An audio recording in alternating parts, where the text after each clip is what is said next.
Oh, good morning, my dear sinners. How are we today? I thought we'd take a break from the greatest war to ever come. Yes, the War of the Worlds has come.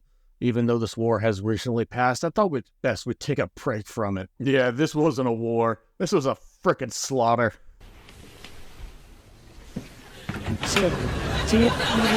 Yes, come forward, my dear sinners. We're gonna go get some hot D together.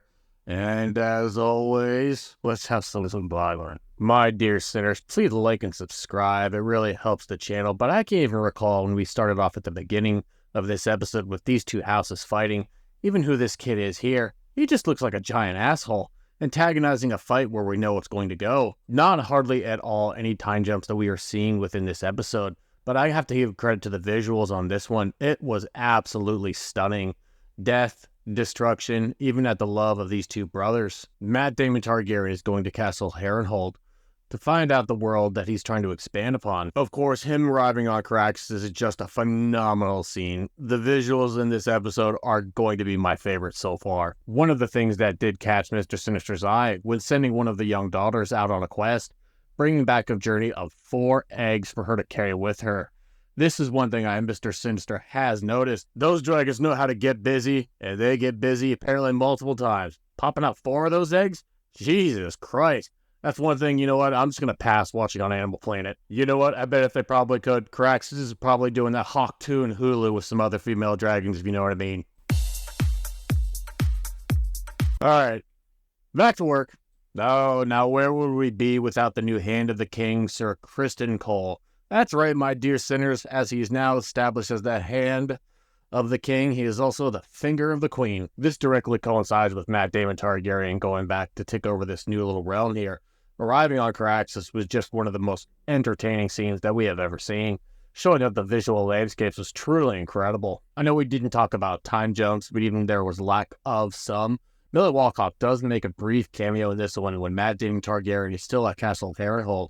He is visited by her holding the decapitated head of his young child, always telling him that she's still cleaning up his messes. You feel that Matt Damon Targaryen does feel the guilt that he caused and even the pain that he's seeing.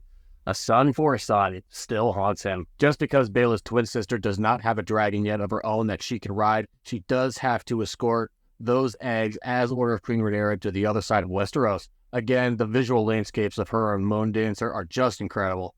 And of course, if it wasn't going to be more douche for Mr. Finger of the Queen, he is going to be escorted by Alicent Hightower's brother, who obviously, let's just face it, my dear sinners, he knows they be fucking. He knows they've been fucking. Hand of the Queen, Finger of the Queen, son douche, and of course, he has to go with him with his merry band of douchebags to go and attempt to start this war. Now, there is zero Otto Hightower in this episode, my dear sinners. More than likely, he is probably going to come back at some point for maybe just a brief cameo. I can guarantee he had to. I'm sure they'll probably take enough time in Venom 3, The Last Dance. It's probably kept him pretty busy. Let's face it, this guy's cashing in those big fucking checks. Hey, good for him. You do feel the presence, even though Otto Hightower is not in this episode, my dear sinners. When Alicent Hightower's brother does come, you are able to figure out that, hey, I'm obviously not going to like Sir Criston Finger of the King because my dad got fired and gave you the job. You do feel that, and they play it off very well. Now, this guy, Little Toe, a.k.a. wannabe Littlefinger, does go up to the king and does tell him that he's starting to hear whispers of things going on within the world of Westeros and in this show in general.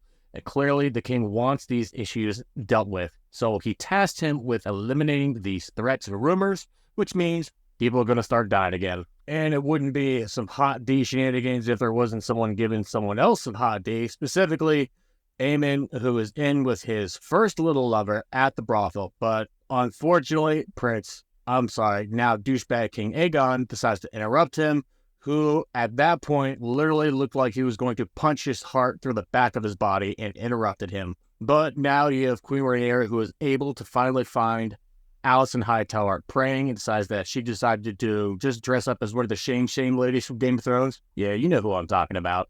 I love them.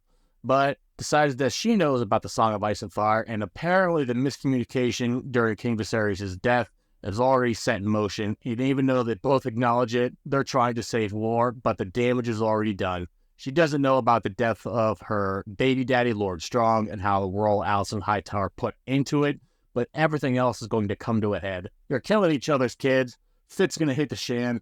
And honestly, my dear sinners, this was a very good episode. Visually incredible, but this is a setup episode. We know it's going to come, and we are here for it all. Oh, my dear sinners, let me know in the comment section below what you thought about this episode. And until we meet again.